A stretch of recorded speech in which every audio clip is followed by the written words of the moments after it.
Perfecto, pues por comenzar, lo primero me encantaría volver a mencionar que no solo como miembro de Tablogic, sino también como miembro de, bueno, de la comunidad educativa que soy en otros ámbitos de mayores edades y como madre, creo que es súper interesante esta iniciativa y en concreto la temática de esta tarde, bueno, además estamos en el Día Mundial de Internet Seguro, así que qué mejor que hoy que si me permitís voy a abordar desde un aspecto un poco general por el tiempo que tenemos, entendiendo que hay muchos tipos de videojuegos y muchos tipos de menores, ¿no? Por edades, por aficiones, por psicología, creo que lo podemos entender todos. Y también desde un plano muy humilde, espero que me permitáis, porque es una cuestión de tremenda relevancia que tiene muchísimas connotaciones de muchísimos ámbitos que se escapan a mi experiencia y en los que simplemente quiero aportar un granito de arena, pero desde la total humildad, ¿vale?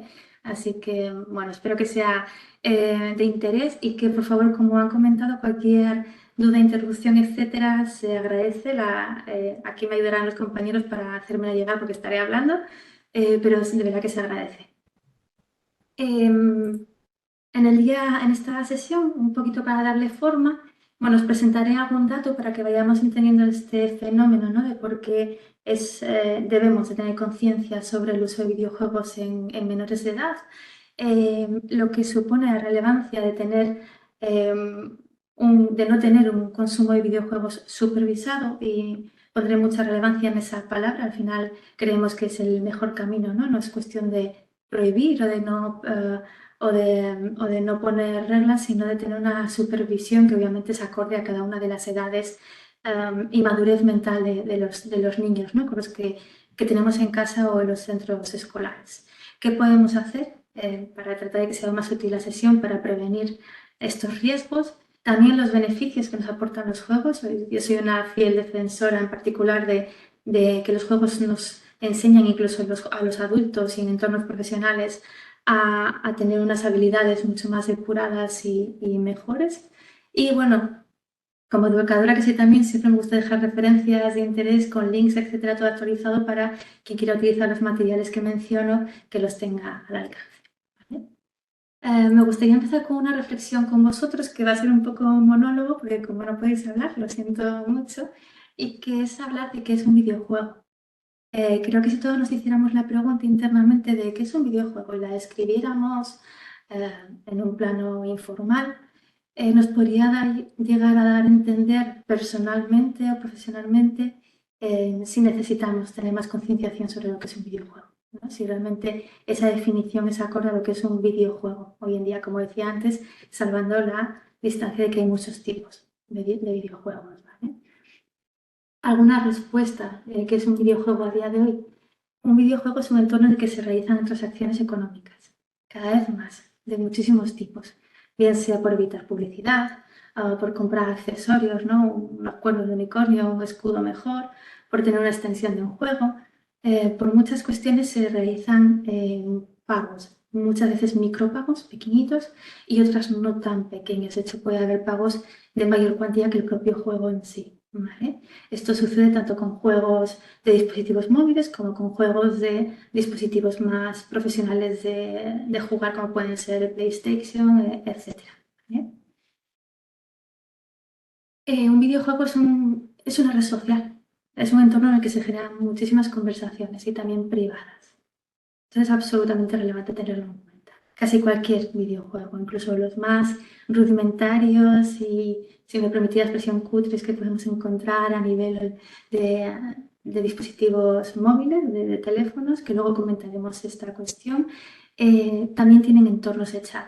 Esto es una cuestión crítica. Tenemos que ser súper conscientes de esa existencia de esos entornos de chat, de cómo se manejan y si los menores que hacen uso de estos juegos tienen acceso a esos chats y cómo los están utilizando. Es un contexto en el que se adquieren modelos de conducta, que os voy a contar de esto, ¿no? Los que estáis aquí, que sois padres, formadores, etcétera. Como todo entorno en el que crecemos, se presencian modelos de conducta y no siempre adecuados. De hecho, cada vez más dentro de si buscamos rankings de videojuegos más vendidos o más utilizados a nivel internacional, Dentro de ellos se encuentran algunos de los videojuegos con más violencia, contenido sexual explícito, etc. ¿Vale? Lo cual es muy relevante. Son también una fuente de ganancias, de apuestas, de pérdidas.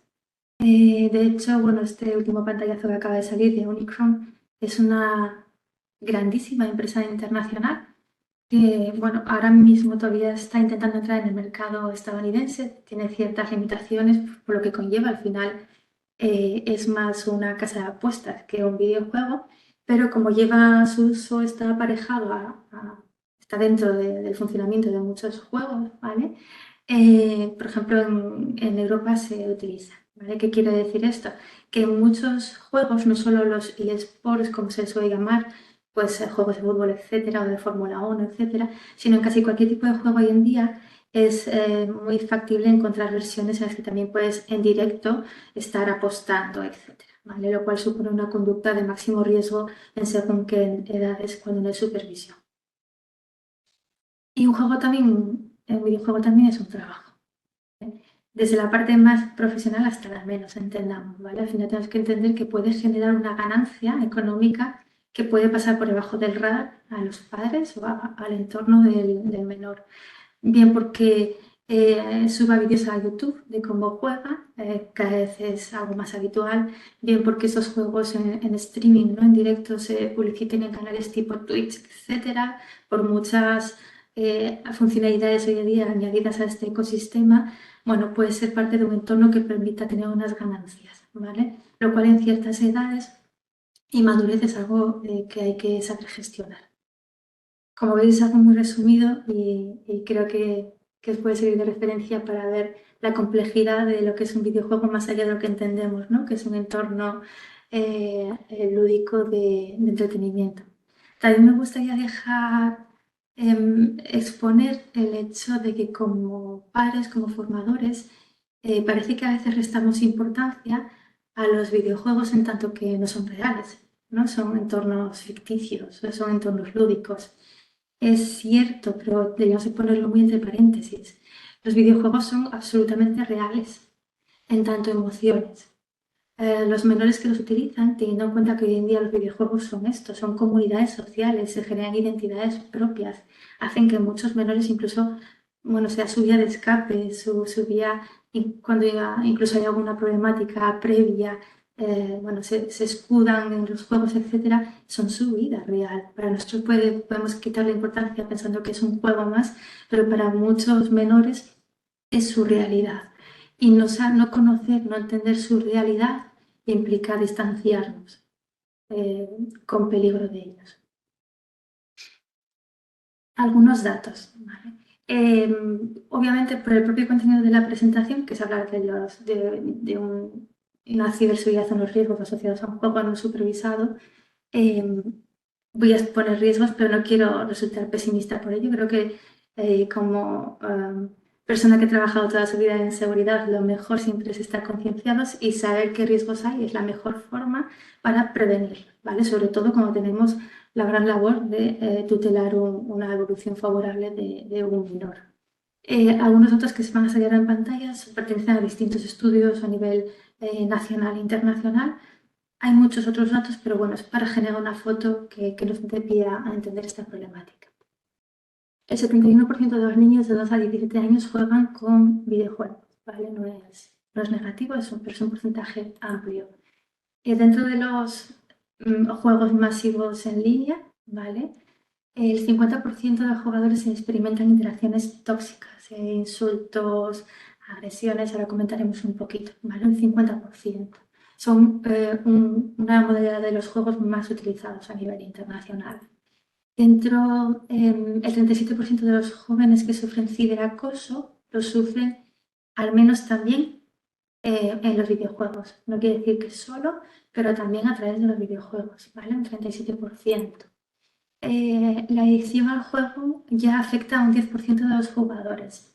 La adicción al juego, en tanto que desde hace relativamente pocos años ya es un trastorno catalogado como tal, ¿vale? Por el Organismo Mundial de la Salud. El 30% de las mujeres, de las niñas, experimentan juegos tóxicos mientras, comportamientos tóxicos mientras están jugando, ¿vale? Solo por el hecho de ser mujeres, de ser niñas, tienen muchos más conductas misoginias y apelativos negativos dirigidos hacia ellas cuando están jugando, por el hecho de ser mujer. De los niños de 10 a 12 años son los que más proclives son a gastar en estos micropagos que antes mencionaba, por detrás del grupo de 13 a 27. Es muy relevante, ¿vale? Esto también tiene que ver con que muchas veces, también lo comentaremos ahora, no son del todo conscientes de esa realidad del micropago. Vale, en la parte de riesgos asociados a un consumo de videojuegos no supervisado, por pasar un poquito por encima de ellos, como os decía al principio, se tocan temáticas muy distintas, pero que menos que mencionarlas, ¿no? Al final es que tenemos conciencia pues, de ese uso razonable.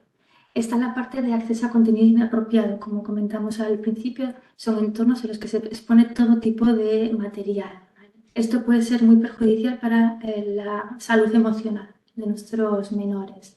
Estamos hablando de violencia explícita, de contenido sexual explícito, de cuestiones de racismo, de pautas de conducta, ¿no? De atropellos, etcétera, de palizas grupales que cada vez son más habituales en los videojuegos que se consumen.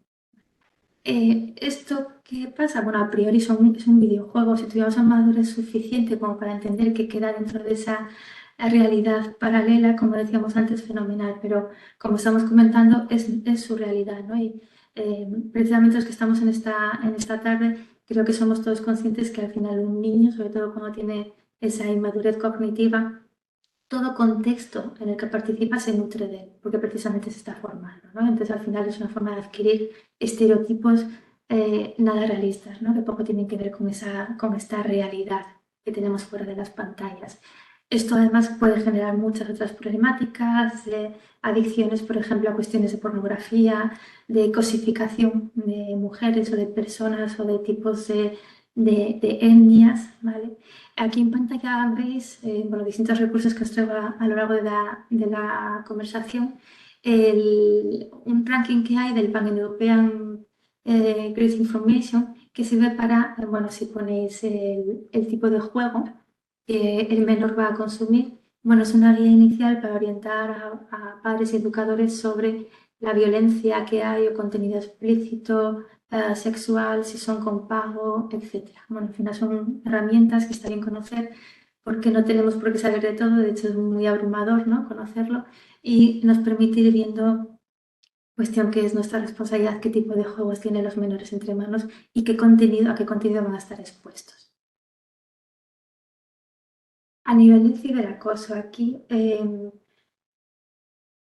ciberacoso y más además como parte de la comunidad educativa que sois algunos de vosotros, como sabéis, está en la orden del día, no solo en el plano físico, sino en el plano digital. Y de hecho, la mayor problemática es que se retroalimentan, ¿no? Que si antiguamente había un niño con una conducta de acoso en el colegio, igual llegaba a su casa o el fin de semana y se aislaba un poco de ese contexto. En la actualidad casi que se ve reforzado por la existencia de redes sociales, de canales de mensajería y de videojuegos. No olvidemos que los videojuegos son también redes sociales.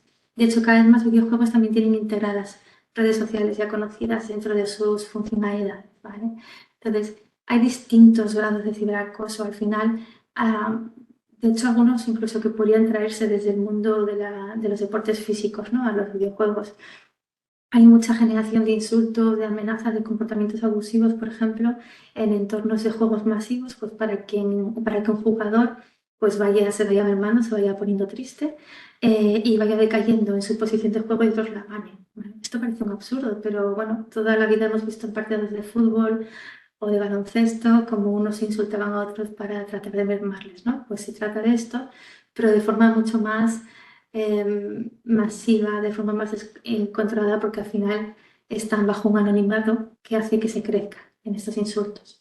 Esto a priori podría pasar desapercibido, pero estamos hablando otra vez más, ¿no? de menores que pueden no tener herramientas cognitivas suficientes para entender que esto acontece a una cuestión concreta que no debería de afectarles, pero obviamente puede llegar a ser muy agresivo para su psique. De hecho, hay muchos, en la mayoría de los videojuegos es muy interesante que sepamos que este tipo de comentarios, de verbalizaciones, de insultos, etcétera, no solo se puede bloquear a esos jugadores, sino que, bueno, si no hubiera esa opción en el juego, es súper interesante que tomemos algún pantallazo bien del dispositivo móvil o del ordenador donde esté jugando el menor y que lo pongamos en comunicación de los responsables del juego. Generalmente toman acciones. Y bueno, cuando menos para procurar que este tipo de conductas pasen desapercibidas.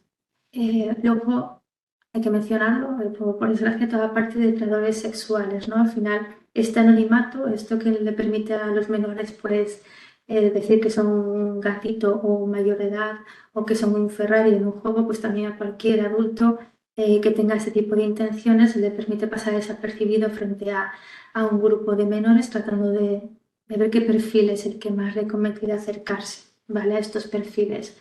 Esto es obviamente es altamente crítico, sobre todo si esto llegaran a llevar a un plano físico, ¿no? Después de interactuar con el menor, llegarán a tener algún contacto físico con el menor, como sabéis y como ha salido ya seguramente bueno, previamente en muchos titulares. Al final lo que tenemos que entender, sobre todo en las conductas más de depredadores, y es también un signo de alerta que nos puede ayudar, es que todo niño que sea buscado para estos fines, el depredador va a tratar de ser emocionalmente su sustento, de ser quien le comprende y no los demás, incluso su familia, de ser quien le ayuda, en el juego estar jugando de la mano de él, entonces afianzan esa identidad de equipo, etcétera. Se generan altos vínculos afectivos que incluso llegan, el que se llega a mostrar mucho más separado de su entorno, de sus amigos en el colegio, de sus padres. Eso es un grandísimo signo de alerta de que algo puede estar pasando. Y en las cuestiones más complejas, de hecho, requeriría incluso una ayuda de profesionales, ¿no? Para tratar de ver cómo atajar esa dependencia afectiva cuando hay una situación de, además de ponerlo en manos de fuerza y cuerpo de seguridad, si es una cuestión de depredador sexual, o tenemos indicios de que pueda ser, para tratar de volver al niño a su entorno normal. Aquí, bueno, aquí he puesto, no es un vídeo, sobre el pantallazo, también está en la parte final de materiales. Seguro que conocéis el INCIBE, es el Instituto Nacional de Ciberseguridad.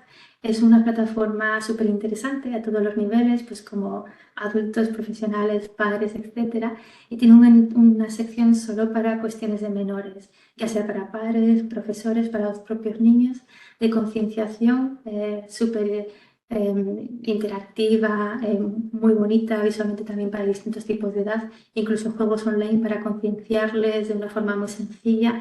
Es súper interesante. Utiliza este tipo de recursos en las casas y las aulas. ¿Vale? Este es un ejemplo de uno de los vídeos que tienen ahora mismo colgado. Disculpad que tengo la voz fatal. Cuestiones de robo de identidad. Bueno, como nos pasa a los adultos, aunque a veces hay poca concienciación sobre ello, todo entorno donde haya datos personales, un nick, ¿no? Un usuario, una contraseña, fechas de nacimiento, etcétera, es un entorno susceptible de que esos datos se vean comprometidos, ¿no? Alguien los lo quiera robar, alguien los extraiga con distintos fines, de fraude, de suplantarnos, etcétera. Esto pasa de forma continua, sigue habiendo muy poca concienciación en general, aunque va creciendo, y también pasa con nuestros menores con muchos fines, desde fines de publicar fotos de ellos, acosarles, ¿no? Parte de ese acoso que comentábamos, de hacerles sentir mal porque haciéndose pasar por ellos a sus canales de amigos les mandan mensajes o incluso fotografías más vergonzosas para ellos, etcétera, pero también con fines de robarles información. Aquí de nuevo también es muy interesante la concienciación de todo lo que tiene que ver con la parte de conversaciones de privacidad, ¿no? Si recordamos que un juego también es una red social y que hay, como en el entorno físico, pues personas que no siempre buscan el bien para nosotros, seguramente se van a encontrar con distintas conversaciones en las que lo que buscan es información de ellos, una dirección física, datos de ellos, no por acometer una acción física. Solo, sino por cuestiones de fraude, ¿vale? Al final obtener un fraude sobre las tarjetas de crédito que tengan asociadas al dispositivo, etcétera, ¿vale? Pasa y cada vez pasa más. Y es súper necesario que seamos conscientes de esa problemática. A nivel de cámaras web, etcétera, también es un punto siempre delicado, ¿no? configuraciones seguras, etcétera, ante la mayor duda, sin volvernos paranoicos, ¿no? Al final la seguridad es concienciación. Conocer los riesgos no es agobiarse, es concienciación, ¿no? Siempre lo repetimos. Pues ante la duda, las típicas tapas físicas o una pegatina un poco oscura, etcétera, ¿no? Y sobre todo los dispositivos que utilizan los menores no tienen necesidad de utilizar la cámara para nada. Hay pequeñas tapas que se venden casi en cualquier sitio y que quedan muy disimuladas, o sino, como digo, algo que físicamente impida ese acceso, incluso involuntario por terceros, ¿no? Que el niño no sea consciente que se ha dado un acceso porque se ha comprometido su dispositivo. Precisamente por cuestiones de comprometer dispositivos, está también toda la parte de malware, o para no utilizar tecnicismos de, bueno, que nos infecten ese aparato, ¿no? Ese móvil, ese ordenador. Esto pasa de forma muy asidua y pasa mucho, sobre todo cuando nos descargamos los típicos jueguecitos que a veces parecen, como decía antes, pues más cutres o más sencillos de Internet. Ahí aceptamos muchísimas funcionalidades con nuestro teléfono y accesos a distintos entornos de nuestro teléfono, contactos, agenda, cámara, mucho cuidado con eso. Pero también muchas veces descargamos aplicaciones de lugares no oficiales, no de la propia Apple Store o del Android Store, sino más reguleras, ¿vale? En este sentido tenemos que tener muchísimo cuidado. Hay muchísimos videojuegos que se suplantan también. El videojuego legítimo, pues no sé, un Candy Crush, existe uno idéntico que no es el legítimo y lo que es un programa, un virus que queda en nuestro dispositivo pues, para muchos fines de terceros. ¿Vale? Así que la idea es que siempre, antes de puse algún ranking para verificar, creo que miremos en los datos del desarrollador, que sea de una aplicación que está en un entorno oficial, etc. Los comentarios, generalmente las aplicaciones oficiales tienen, antes de descargarlo, un lugar donde puedes ver cuántas descargas tiene, comentarios de quién se ha descargado, etc. Eso es súper interesante chequearlo siempre. La parte de micropagos que antes comentábamos. Bueno, puede conducir a gastos excesivos, cuando menos. De hecho, hay entornos como en pantalla veis uno, ya no solo dentro de los videojuegos, sino entornos paralelos en los que puedes comprar de cualquier videojuego bajo total anonimato, de hecho, si se vende, ¿vale? Desde piezas o accesorios con importes muy bajitos hasta cuestiones, accesorios o extensiones muy caras. Esto al final lo que genera también es toda la problemática añadida de esas compras no responsables, de esa manipulación del menor para generar gastos o incluso llegar, pero también están vinculados en muchos lados a las partes más de ludopatía o de juego, ¿no? Porque muchos de estos entornos están luego vinculados con páginas en las que también se apuesta. Así que es fundamental tener el ojo sobre estas cuestiones. A nivel de teléfonos, etcétera, generalmente cuando tenemos alguna tarjeta bancaria, cada vez más es habitual que las configuremos en el dispositivo móvil, ¿no? Si ese dispositivo móvil lo van a utilizar los menores para jugar, no es lo más adecuado, porque sabéis que como ya asocia esa tarjeta al dispositivo, ante cualquier aplicación que realice un pago, la transacción va a ser mucho más rápida, apenas a golpe de clic. Entonces, si podemos tener algún dispositivo solo para que los jóvenes jueguen mejor, sin tarjetas asociadas, y si no fuera posible, al menos que siempre nos requiera de una contraseña, etcétera, para generar ese pago. ¿Vale? Porque el menor podría, como antes comentaba por encima, no llegar a ser consciente de cómo es tan rápido, tan ágil ese pago que se está dando, ¿vale? Y llegar a sumas importantes. Bueno, antes también decía, hay muchos tipos de juegos. Aquí es muy importante distinguir entre los videojuegos online o los juegos online. Al final, los juegos online es todo aquello que lleva aparejado apuestas, ¿eh? Que se supone que en el entorno de menores no controlado sería ilegal. A decir verdad, esto en la teoría es así, en la práctica igual que vemos casinos a pie de calle que entran menores y nadie dice nada, pues en el mundo online que os voy a contar, ¿no? Pero la parte de videojuegos, que sería más la parte más lúdica, no la de las apuestas, como antes mencionábamos, cada vez más tienen esas funcionalidades, esos add-ons, esa irrupción de esa parte de apuestas, etcétera, dentro de sus opciones. Mucho cuidado con eso, ¿no? La parte de ludopatía es un trastorno absolutamente relevante a tener en cuenta, muy severo, llega a ser casi de por vida cuando es un trastorno que ya se ha agudizado mucho y requiere de muchísima tutela para que este entendimiento no se llegue a dar dentro del niño esta gestión. Eh, Al respecto, de hecho, hay patrones de menores que ya están en centros de rehabilitación por temas de ludopatía en juegos, que gestionaban en súper ágil 10, 12, 15, 20 plataformas de distintos de partidos reales, también partidos eSports, videojuegos, etcétera, con microgastos, ¿vale? Pero al final es una conducta de ludopatía, como podéis entender. La parte de aislamiento social, pues, que os voy a contar, ¿no? Y dependiendo de las horas que el niño dedique al día a esta actividad, esa obsesión por seguir jugando, por pasar de nivel, cuando además se va separando de su entorno, ya no digo nada cuando existe igual alguna problemática previa o paralela, de algún complejo, de algún problema que pueda tener en casa o en el colegio, se acentúa, ¿no? Al final, los videojuegos son una vía de escape.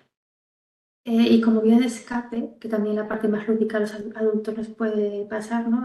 Tendemos a utilizar algo más lúdico cuando necesitamos el escape mental por estrés o por saturación. El hecho de que asociemos a momentos delicados, malos de nuestra vida desde jovencitos, una vía de escape que puede llegar a ser problemática es cuando se generan las adicciones.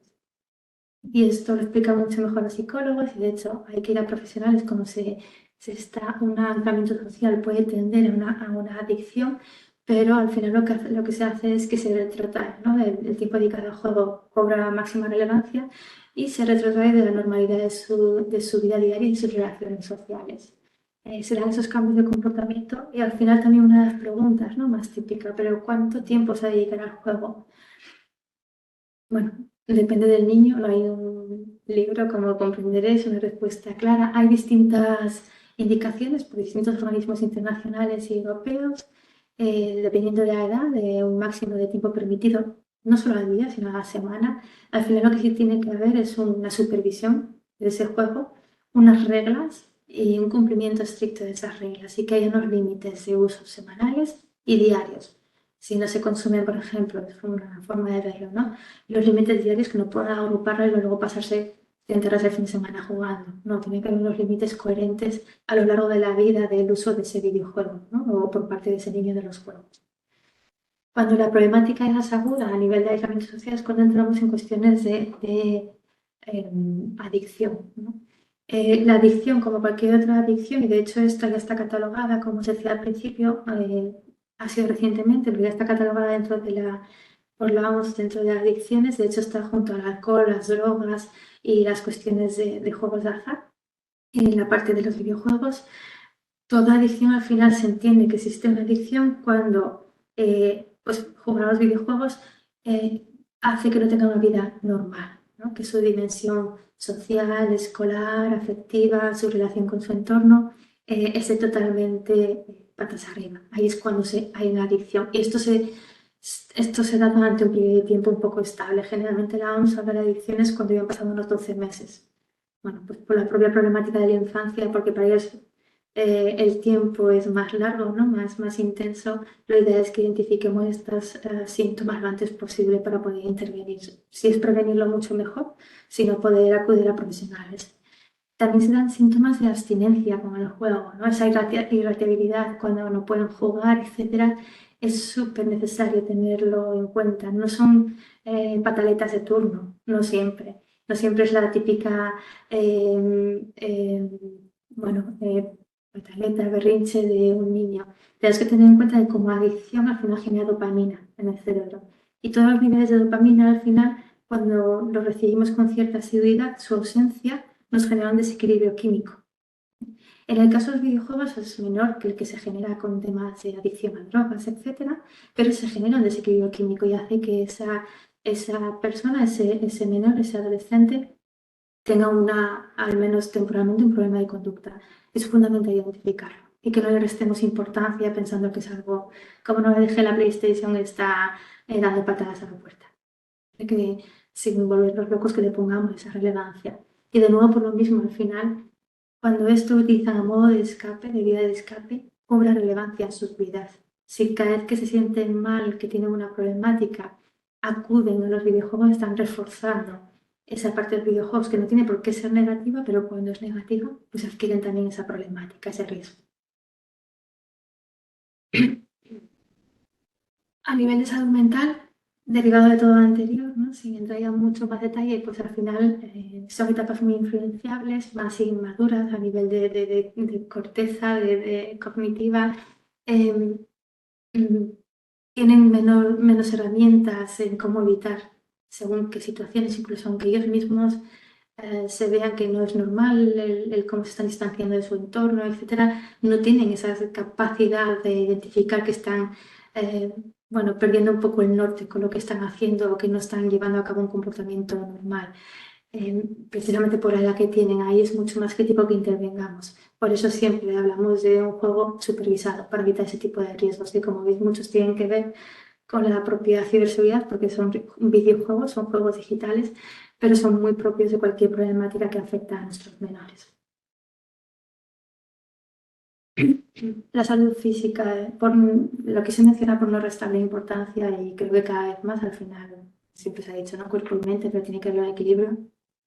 No solo estamos hablando, disculpa, de más sedentarismo, de muchísimas horas delante de las pantallas, inmovilidad, etcétera, sino que muchas veces también se deja de comer, se come de forma mucho más pobre o de peor forma por este tipo de adicciones o de usos abusivos.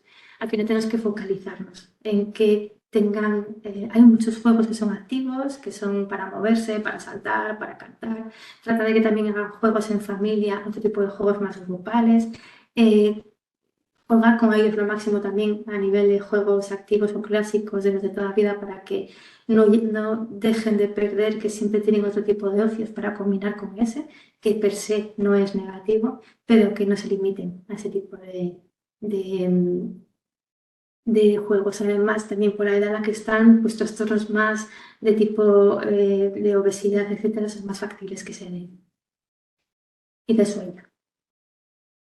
Y como no podía ser menos, pues también por todo lo anterior, esto, aparte de bajar el rendimiento escolar, ¿no? Al final, esto es lo de siempre, es primero el huevo o la gallina. Bueno, pues como dijimos antes, obviamente ante un consumo abusivo de videojuegos no supervisado va a haber una bajada, a veces fruto del rendimiento escolar, pero a veces el rendimiento escolar es el que va a generar esa frustración en el menor y va a hacer que se escape más tiempo a los videojuegos. Al final tenemos que controlar los detonantes de cada situación y estar ahí. ¿Qué podemos hacer? Puntos muy humildes, muy generales, ¿no? Desde distintas perspectivas. Hablar desde el principio, comunicación es básica en educación sexual, en educación en videojuegos, en educación por parte de entornos educativos, por parte de familias, etcétera. Que nosotros conozcamos las amenazas que pueda haber por ese tipo de iniciativas y porque nos sigamos interesando y que las transmitamos de la mejor forma en base a cada edad de cada niño es lo mejor. Buscar señales de advertencia, hemos comentado unas cuantas a lo largo de la sesión por parte de padres y educadores, esos detonantes, ¿no? Esas alarmitas, esas sirenas rojas que nos hagan estar ahí mucho más que de costumbre. Revisar referencias, opiniones antes de cada uno de los juegos que utilicen, es fundamental. Nunca dejaríamos a nuestro niño en una casa con extraños. No le vamos a dejar dentro de un videojuego en el que puede estar haciendo con extraños cualquier cosa a nuestras espaldas. ¿Vale? Es que es un símil que nos tiene que hacernos dar cuenta de esa realidad. Nos tenemos que involucrar. Puede que no nos guste jugar a los videojuegos, pero cuando menos probarlo. Es la mejor forma de que veamos qué es con el videojuego. Si podemos involucrarnos y jugar, no a todos, pero más o menos de forma asidua según qué videojuegos con ellos, eso ya es fantástico, pues no hay nada como compartir intereses para afianzar relaciones, pero si esto no llegara a ser así, pues también todos estamos un poco hasta arriba de trabajo, etcétera, cuando menos tenemos que probar lo que hacen, lo que utilizan nuestros menores para poder testar realmente a qué nos estamos enfrentando. También tener en cuenta que todas las tecnologías avanzan, ¿no? Y lo que estamos comentando hoy, pues dentro de unos meses, de 2 años, pues tendrá otras connotaciones más o menos de riesgo que tendremos que tener en cuenta. No prohibir esto, bueno, es algo que hay muchas eh, posiciones al respecto.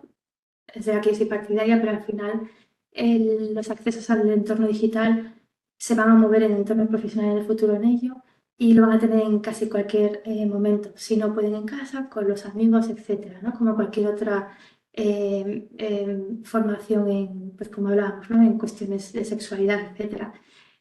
Tenemos que limitar su uso, darles reglas, ser coherentes, que lo asocien a buen comportamiento, etcétera, pero prohibir no nos va a servir de nada. Y no comunicar, no informarles tampoco, porque lo van a acabar utilizando fuera de nuestra supervisión. Marcar esos tiempos, la clave, la moderación.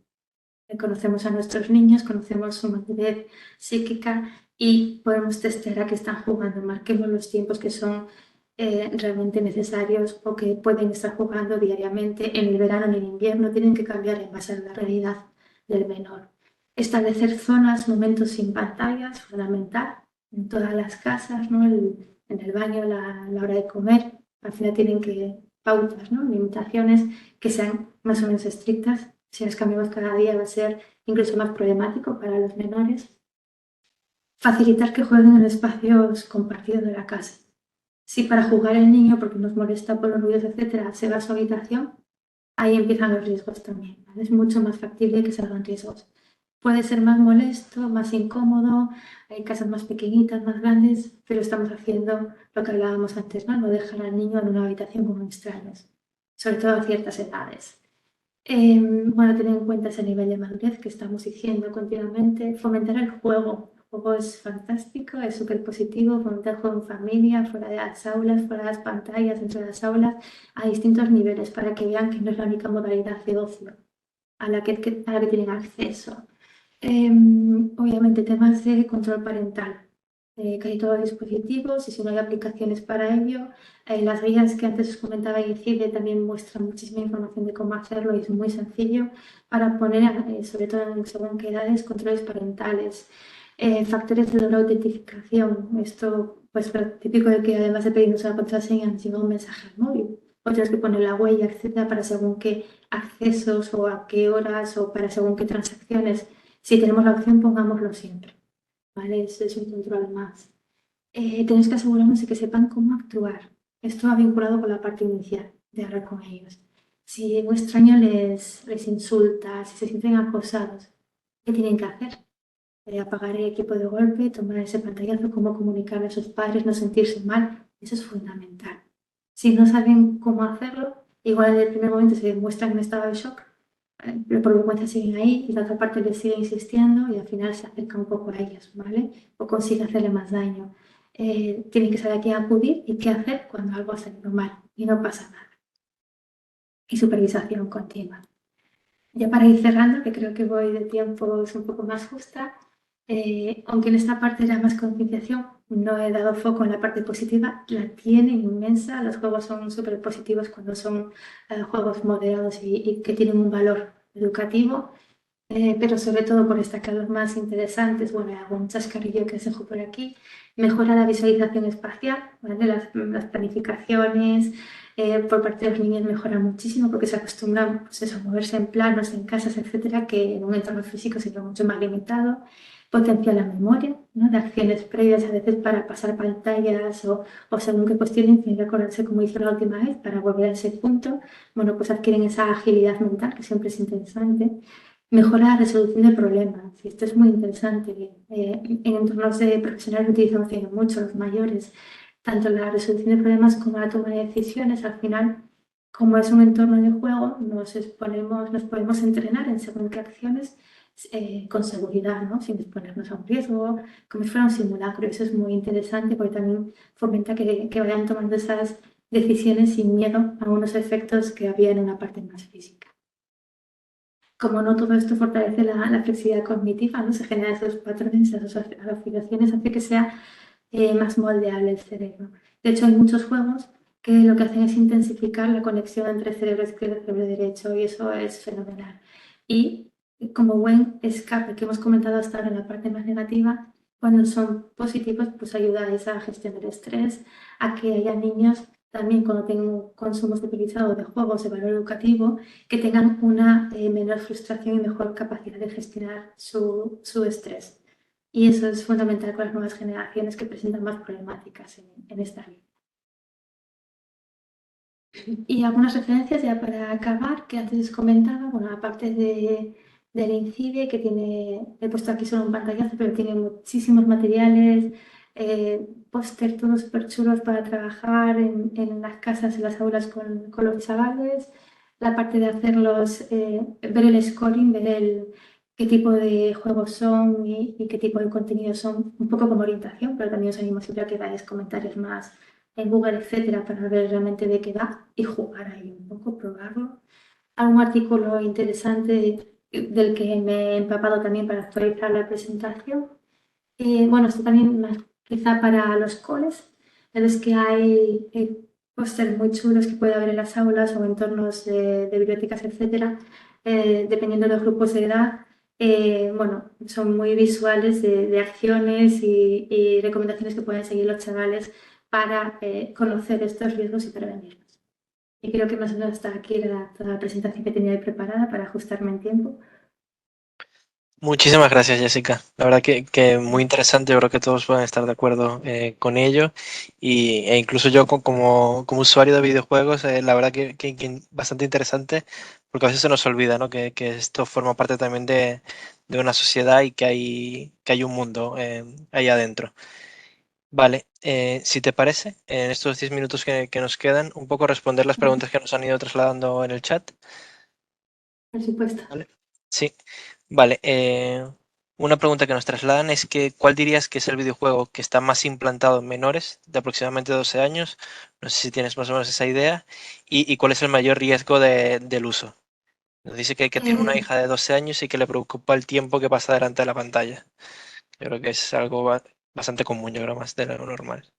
Vale, sí, o sea, hay rankings internacionales, por ejemplo, en esa edad, Sí, aunque no debería ser así, el Fortnite, etcétera, son muy utilizados, incluso, sí, yo creo que son más utilizados a nivel online masivos. No me atrevo a decir videojuegos en concreto, porque incluso de unas provincias a otras y por franjas de edad hay un poco de variación. Al final es la tipología de videojuegos que me tiene un poquito de que preocupar, ¿vale?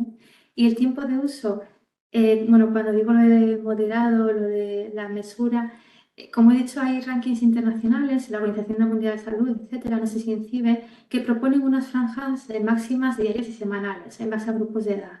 Que no se quería mencionar porque creo que al final no hay nadie que conozca mejor a nuestros hijos que los padres, ¿no? Tenemos hijos más paraditos que hay que animarles a que se muevan y lo contrario. Entonces, yo creo que para según qué chaval, qué época vital, si es invierno, verano, qué actividades tenga encima, qué obligaciones extraescolares, etcétera, 1 hora al día puede estar bien o 2 horas al día puede no ser mucho, ¿vale? Entonces, por eso permíteme que me dé una franja fija, porque creo que al final tenemos que jugar un poco con esos cambios vitales que tiene el menor. cierto, muchísimas gracias. Vale, otra pregunta que nos trasladan es que si nuestro hijo o una hija juega los videojuegos con el wifi de casa, si existe algún riesgo de que puedan hackear o entrar en algunas cuentas de correos o de otras plataformas de la familia, de las aplicaciones que estén conectadas a esta misma red. Básicamente Eh, robar información, ¿no? De nosotros. Me imagino que terceros, no los niños, ¿no? Claro, claro, obviamente. Vale, a ver, nuestros wifis por defecto siempre se pueden ver comprometidos por terceras cuestiones, no por el hecho de que jueguen los menores online, ni mucho menos, no tiene por qué haber una relación directa. Siempre tenemos que tener cuidado en todo uso que hacemos de Internet. El videojuego es uno, los correos son otros, pero una infección en nuestro dispositivo se puede dar, pues que lo sabemos, ¿no? Por un adjunto de un email que hemos dado y es un phishing, o por una aplicación que hemos descargado sin asegurarnos que era legítima, como he dicho antes, si era un malware, un virus, ¿no? Un bichito, como dicen, no tanto porque sea por jugar en línea, no tiene el videojuego como tal, si es un videojuego oficial y jugamos siguiendo las pautas seguras, no tiene por qué afectar al resto del entorno de la familia ni a la seguridad de la wifi. Vale, muchas gracias. Yo creo que es importante también aclarar eso. Y por último, otra pregunta que nos hacen es que, bueno, nos hablan de un juego en particular, del gato Tom, que yo creo que es este gato que nos hablaba al mismo tiempo que nosotros decíamos algo, ¿no? Y bueno, hablaba de que le dábamos permiso de micrófono, ¿no? Entonces, que si eso, pues, pues recopila un poco esta información que entiendo que luego se puede utilizar para otros fines que tal vez no sean tan correctos. Sí, esa preocupación, Sí, digamos. correcto. Sí, al final tienes que tener esa preocupación. También es, como decía en alguno de los puntos de la conversación, eh, si leyéramos lo que permitimos con cualquier cosa que instalamos, desde el WhatsApp, el correo electrónico, cuestiones mucho más oficiales que parecen más neutras, no instalaríamos nada, ¿vale?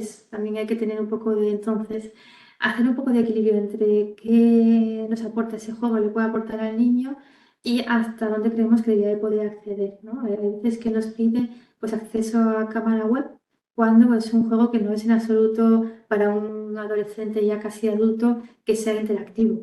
Entonces eso nos tiene que chocar, ¿no? O que nos pide un acceso a una agenda de contactos o a lectura de email, pues nos tiene que chocar mucho.